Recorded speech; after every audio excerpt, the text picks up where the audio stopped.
Right bracket Chapter 1. Introduction. The greatest temporal and spiritual blessings which always come from faithfulness and concerted effort, never attended individual exertion or enterprise. TEJS, page 183. One of the most noticeable differences between Mormonism and other religions is the close relationship between the spiritual and the temporal. Mormonism is not just another ethereal, mystic or philosophical religious system but rather a practical down-to-earth religion that ran deal with dollars and rents, butter and beans, parcels of real estate, or heavenly kingdoms because a religion that cannot help people temporally has little power to help them spiritually. Mormonism embraces both practicality and spirituality. In a doctrinal dissertation by Dean D. McBrien, it was noted that in 112 revelations to Joseph Smith, 88 dealt in part or wholly with economic matters. This is not out of harmony with the Gospel of Matthew, Mark, and Luke, for one verse in every 6 deals with the money question. Out of the 29 parables of Christ, 16 of them mention the Christian and his money. Right bracket The Lord also made it clear that all things unto me are spiritual, D&C 29:34, therefore, we must conclude that the united order, the raising of food and families, or the creation of worlds, is centered within the spiritual realm of both God and man. This was explained by Brigham Young, who, without a doubt, was one of the wisest practical-minded leaders who ever lived. He could preach a sermon describing an angel, and in the same sermon, counsel his brethren on how to raise chickens or irrigate their farms.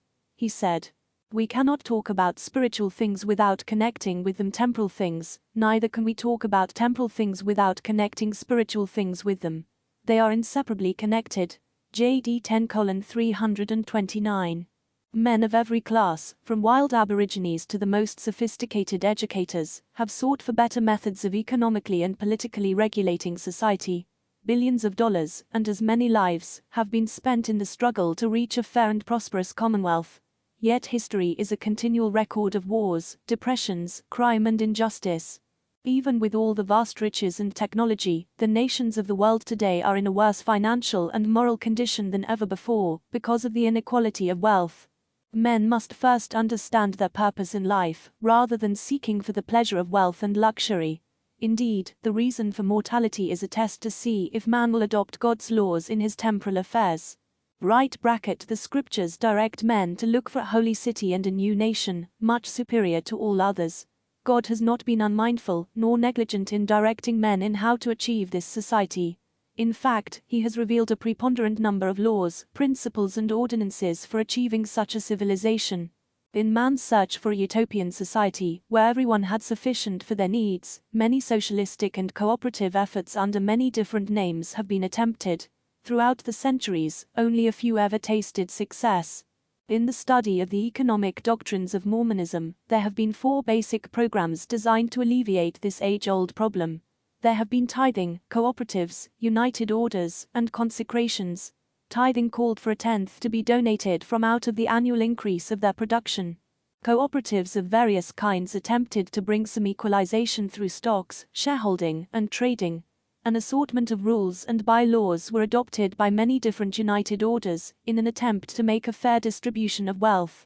Consecration was the most difficult, for it required offering everything of a temporal nature, including the giving of a man's time, talents, possessions, even to the sacrificing of his whole self.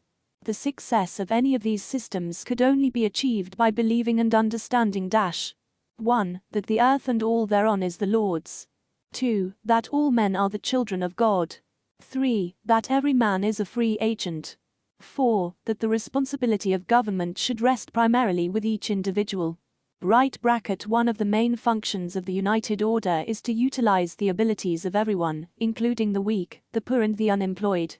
It is a cooperative plan designed to improve the character and talents of all who enter into it. Its purpose is to improve each member financially, socially, morally and spiritually. When it functions properly, there is an absence of crime, corruption and political schemers, neither are there any poor nor rich. When a community has achieved these objectives, it can be called as iron. But selfish dictators and bureaucrats create most of the troubles on earth. Their socialism, fascism and communism are counterfeits for the United Order. Yet these corrupt and evil conspiracies are dominating the nations of the world today. They have rejected God's plan for freedom, peace and prosperity, but they won't find these conditions in the course they pursue. The Lord, who created the heavens and the earth, has declared that the earth is full with enough to spare. D&C 104:17, yet greed and selfishness have resulted in some who are rich, while millions live in wholesale poverty. Even Mormons have strayed so far from those divine principles that they often say that united order cannot be lived in our time, or that it has been revoked, or that those doctrines have been substituted by something else. These are expressions of ignorance or confessions of personal weakness. The laws of the gospel are eternal. Righteous people should attempt to live the gospel regardless of the time, circumstances, or the influences of the world. God never revokes, changes, or alters his eternal laws only. His blessings are revoked when his children fail to abide by his laws. CD&C 58:32. Certainly men who bear the priesthood should obey the laws of the priesthood. Or, is it possible for men to enter the celestial kingdom by not living celestial laws? Can man hope to dwell with all the ancient prophets by living a different set of laws and principles than they did? If we live according to the traditions, customs and regulations of a Gentile society, can we expect to gain a different reward than they? It is not riches alone, but the lust for riches, that overcomes the human will. The love of money is the root of all evil. Tim 6:10. So when men idolize riches, they will condescend to any evil means to obtain them. President John Taylor described our society by saying, "The fact of the matter is, we are all of us on the highway to financial or temporal ruin. The world is going to the devil just as fast as it can go. Corruption, fraud, chicanery, deception, evil and iniquity of every kind prevail, so that you cannot trust a man in any place, you cannot rely upon his word, you cannot rely upon any instrument of writing that he gets up, and there is nothing you can rely upon. We, as a people, have come out from Babylon, but we have brought a great amount of these infernal principles with us, and we have been grabbing, grasping, pinching, squeezing, hauling, homing and hooking on every side, and it seems as though every man was for himself and the devil for us right back at all. That is about the position we are in today. We want a change in these things." JD 1749. Our light should no longer be hid under a bushel. A major mission for the latter-day Saints is not only to teach, but to live an example of correct spiritual and temporal principles. Nearly every law of God has become foreign to our society, and if men do not rise up to protect themselves from the evil schemes and financial messes of the world, they must suffer the fate of Babylon when she falls. Thus, this book is written to convey information regarding this important principle. The first half deals with the condensed history of the United Order, while the last half explains its principles.